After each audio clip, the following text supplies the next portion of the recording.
출애굽기 30장. 너는 시띠나무로 분향 제단을 만들어라. 길이와 너비 모두가 1규빗인 정사각형으로 높이는 2규빗으로 하고 그 뿔들도 한 덩어리로 만들어라. 제단 윗면과 옆면 사방과 뿔들을 모두 순금으로 씌우고 금관을 쓴 듯한 모양으로 만든다. 그 금관 모양 아래쪽에 2개의 금고리를 만드는데 양옆 귀퉁이에 2개씩 붙인다. 그것은 운반용 장대를 끼우는 자리다. 장대는 시띠나무로 만들고 금을 씌운다. 그 제단을 증거계 앞, 곧 증거계를 덮고 있는 속죄 덮개 앞에 휘장 앞쪽에 두어라. 내가 거기에서 너를 만날 것이다. 아론은 아침마다 등불을 정리할 때 이 제단 위에 향기로운 향을 태워야 한다. 아론은 또 해질녘 등불을 켤 때 다시 한번 향을 태운다. 이렇게 해 여호와 앞에 대대로 끊임없이 향이 타도록 해야 하는 것이다. 이 제단에는 다른 어떤 향이나 다른 어떤 번제나 곡식 제사도 드리지 말고 전제도 붓지 마라. 1년에 한 번씩 아론이 그 뿔 위에다 속죄 제물의 피로 속죄하는 것뿐이다. 아론은 이렇게 1년에 한 번씩 대대로 속죄해야 한다. 이것은 여호와께 지극히 거룩한 것이다. 그러고 나서 여호와께서 모세에게 말씀하셨습니다. 내가 이스라엘 백성들의 인구를 조사할 때 각 사람은 자기 영혼을 위한 대속물을 여호와께 드려야 한다. 그래야 내가 백성들의 수를 셀 때 그들에게 전염병이 돌지 않을 것이다. 인구 조사를 받는 사람마다 성소 세겔에 따라 2분의 1 세겔씩 낸다. 1 세겔은 20게라다. 이 2분의 1 세겔은 여호와께 드리는 것이다. 20세 이상으로서 인구 조사를 받는 사람마다 여호와께 드려야 할 것이다. 그들이 자기 영혼을 속죄하기 위해 여호와께 드릴 때는 부자라고 더 낼 것도 아니요 가난하다고 덜 내서도 안 된다. 그리고 너는 이스라엘 백성들에게 대속물을 받아 회막을 섬기는 데 써라. 그러면 그것이 여호와 앞에서 이스라엘 백성들의 기억나는 것이 돼 너희 영혼을 속죄할 것이다. 여호와께서 또 모세에게 말씀하셨습니다. 너는 청동으로 대야를 만들고 대야 받침대도 만들어 씻는 데 쓰도록 하여라. 그것은 회막과 제단 사이에 두고 물을 담아 놓는다. 아론과 그의 아들들이 그 물에 손발을 씻을 것이다. 그들이 회막에 들어갈 때나 제단에 가까이 가서 섬길 때, 곧 여호와께 화제를 태울 때도 물로 씻을 것이니 그래야만 죽지 않을 것이다. 이렇게 그들이 그 손발을 씻어야만 죽지 않을 것이다. 이것이 아론과 그의 자손을 위해 대대로 영원히 지속될 규례다. 여호와께서 모세에게 말씀하셨습니다. 너는 또 제일 좋은 향품을 가져오너라. 곧 몰약 500세겔, 그 절반인 250세겔의 향기로운 계피, 향기로운 창포 250세겔, 개수나무 500세겔을 성소 세겔에 따라 가져오고 올리브 기름 1흰도 가져와라. 너는 이것들로 거룩한 기름을 만들되 향 제조법에 따라 섞어 향유를 만들어라. 이것은 기름을 부을 때 쓰는 거룩한 기름이 될 것이다. 너는 이것을 회막과 증거궤에 바르고 상과 그 모든 기구들, 등잔대와 그 부속품들, 분향 제단, 번제단과 그 모든 기구들, 대야와 그 받침대에 발라라. 내가 이런 식으로 그것들을 거룩하게 구별하면 그것들이 지극히 거룩하게 될 것이고 무엇이든 그것들에 닿으면 거룩해질 것이다. 그리고 너는 아론과 그의 아들들에게 기름을 부어 거룩하게 구별해 그들이 제사장으로 나를 섬기게 하여라. 그리고 이스라엘 백성들에게 말하여라. 이것은 대대로 내 거룩한 기름이 될 것이니 사람 몸에는 이것을 붓지 말고 어떤 기름도 이와 똑같은 배합으로는 만들지 말라. 이것은 거룩한 것이니 너희가 이것을 거룩하게 여겨야 할 것이다. 누구든지 이와 같은 향유를 만드는 사람이나 제사장이 아닌 사람에게 바르는 사람은 그 백성들에게서 끊어질 것이다. 여호와께서도 모세에게 말씀하셨습니다. 소합향, 나감향, 풍자향 등의 향료를 가져오고 이것들과 함께 순수 유향도 가져오되 각각 같은 양을 가져와야 한다. 너는 그것을 향 제조법에 따라 향료를 만들고 그것에 소금을 쳐서 순수하고 거룩하게 하여라. 그리고 그것을 빻아 가루로 만들어 회막 증거궤 앞에 놓아라. 그곳에서 내가 너를 만날 것이요 그것이 너희에게 지극히 거룩한 것이 될 것이다. 너희는 자신을 위해서 이 배합으로 어떤 향도 만들지 말라. 그것을 여호와께 거룩한 것으로 여기라. 누구든 향을 즐기려고 이와 같은 것을 만드는 사람은 그 백성들에게서 끊어질 것이다. 요한복음 9장. 예수께서 길을 가시다가 날때부터 눈먼 사람을 만나셨습니다. 제자들이 예수께 물었습니다. 랍비여, 이 사람이 눈먼 사람으로 태어난 것이 누구의 죄 때문입니까? 이 사람의 죄 때문입니까? 부모의 죄 때문입니까? 예수께서 대답하셨습니다. 이 사람의 죄도 그 부모의 죄도 아니다. 다만 하나님께서 하시는 일들을 그에게서 드러내시려는 것이다. 우리는 낮 동안에 나를 보내신 분의 일을 해야 한다. 밤이 오면 그때에는 아무도 일할 수 없다. 내가 세상에 있는 동안 나는 세상의 빛이다. 이 말씀을 하신 후 예수께서 땅에 침을 뱉어서 진흙을 이겨 그 사람의 눈에 바르셨습니다. 그리고 그에게 말씀하셨습니다. 실로암 연못에 가서 씻어라. 실로암은 보냄을 받았다는 뜻입니다. 그 사람이 가서 씻고는 앞을 보게 돼 집으로 돌아갔습니다. 이웃 사람들과 그가 전에 구걸하던 것을 보아온 사람들이 물었습니다. 이 사람은 앉아서 구걸하던 사람이 아닌가? 몇몇 사람들은 그 사람이라고 말했고 또 어떤 사람들은 아니다, 그냥 닮았을 뿐이다 라고 말했습니다. 그러나 그 사람이 말했습니다. 내가 바로 그 사람이요. 그들이 그 사람에게 물었습니다. 그렇다면 어떻게 눈을 뜨게 됐느냐? 그가 대답했습니다. 예수라는 분이 진흙을 이겨 내 눈에 바르고 실로암에 가서 씻으라고 하셨소. 그래서 내가 가서 씻었더니 이렇게 볼 수 있게 됐소. 사람들이 예수가 어디 있느냐고 묻자 그는 모르겠소 하고 대답했습니다. 그들은 전에 눈먼 사람이던 그를 바리새파 사람들에게 데리고 갔습니다. 예수께서 진흙을 이겨 그 사람의 눈을 뜨게 하신 날은 안식일이었습니다. 그래서 바리새파 사람들도 그가 어떻게 보게 됐는지 물었습니다. 그러자 그 사람이 대답했습니다. 예수께서 내 눈에 진흙을 바르셨는데 내가 씻고 나니 볼 수 있게 됐습니다. 몇몇 바리새파 사람들이 이 사람이 안식일을 지키지 않은 것을 보니 하나님께로부터 온 것이 아니요 라고 말하자 다른 사람들이 죄인이라면 어떻게 이런 표적을 보이겠소 하고 말했습니다. 이렇게 그들은 의견이 갈라졌습니다. 그들은 눈멀었던 사람에게 다시 물었습니다. 예수에 대해 내가 할 말이 있느냐? 그가 내 눈을 뜨게 하지 않았느냐? 그 사람이 대답했습니다. 그분은 예언자십니다. 유대 사람들은 아직도 그가 눈먼 사람이었다가 보게 된 것을 믿지 못해 그의 부모를 불러다가 물었습니다. 이 사람이 당신의 아들이요? 태어날 때부터 눈먼 사람이었다는 아들이 맞소? 그런데 지금은 어떻게 볼 수 있게 됐소? 부모가 대답했습니다.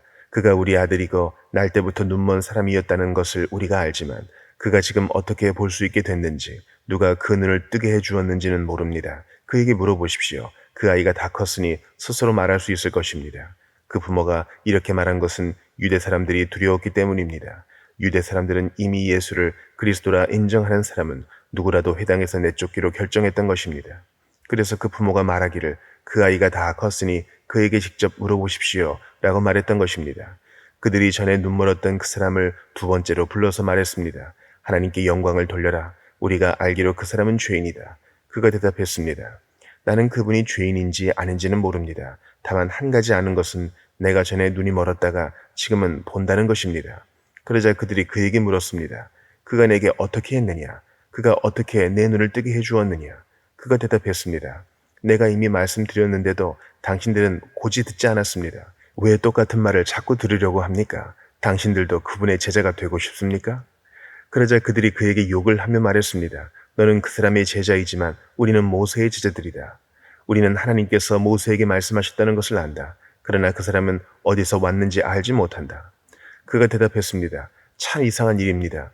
당신들은 그분이 어디서 오셨는지 모른다지만 그분은 내 눈을 뜨게 해주셨습니다.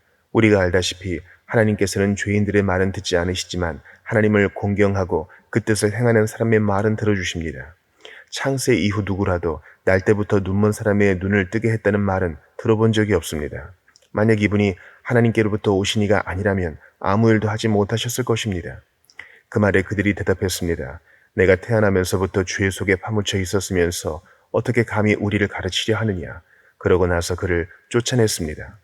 예수께서는 바리새파 사람들이 그 사람을 쫓아냈다는 말을 듣고 그를 찾아가 말씀하셨습니다. 내가 인자를 믿느냐? 그 사람이 물었습니다. 선생님, 그분이 누구신지 말씀해 주십시오. 제가 그분을 믿겠습니다. 예수께서 말씀하셨습니다. 내가 이미 그를 보았다. 너와 말하고 있는 사람이 바로 그다. 그러자 그 사람이 말했습니다. 주여, 제가 믿습니다. 그러고는 예수께 절했습니다. 예수께서 말씀하셨습니다. 나는 이 세상을 심판하러 왔다. 못 보는 사람은 보게 하고 보는 사람은 못 보게 하려는 것이다. 이 말씀을 듣고 예수와 함께 있던 몇몇 바리새파 사람들이 물었습니다. 우리도 눈이 먼 사람이란 말이요?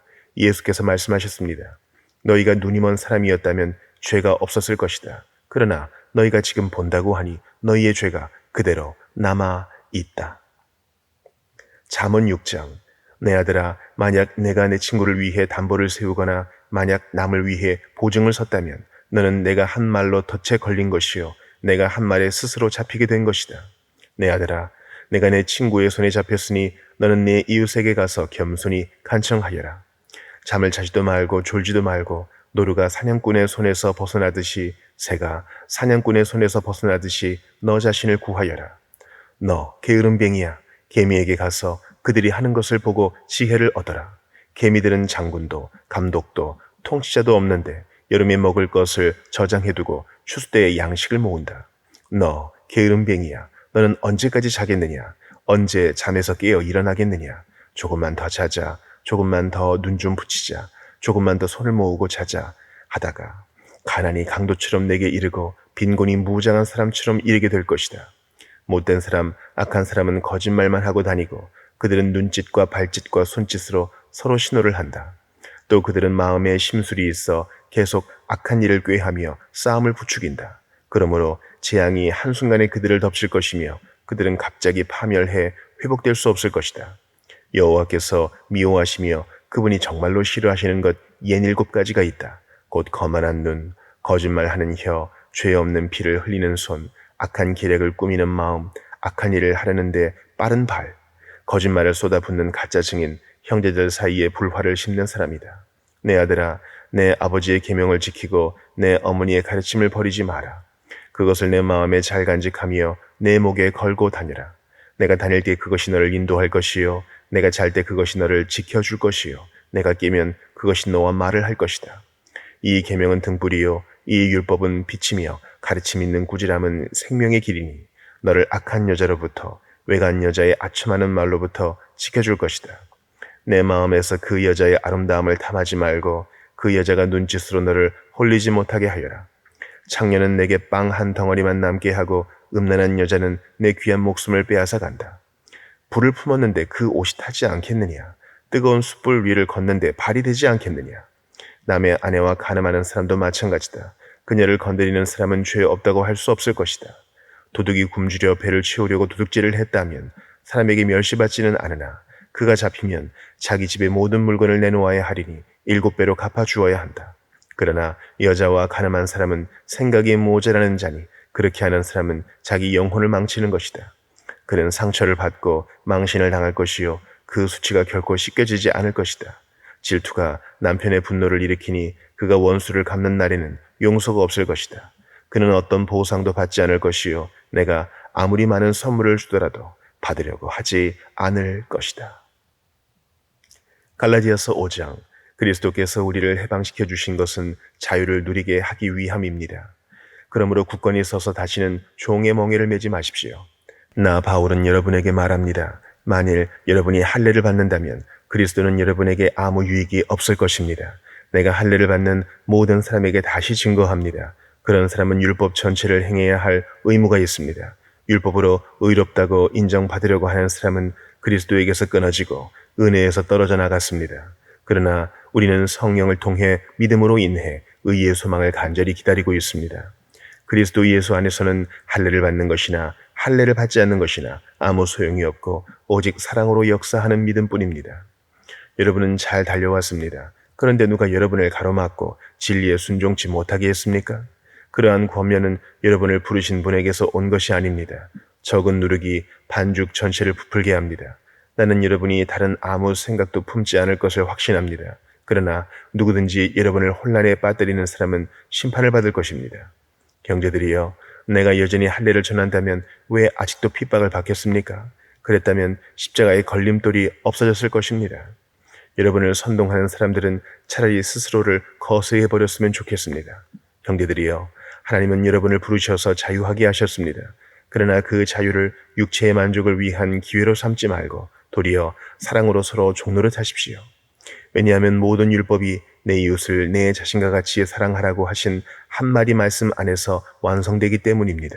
그러나 만일 여러분이 서로 물어뜯고 삼키면 피차 멸망할 것이니 조심하십시오. 내가 또 말합니다.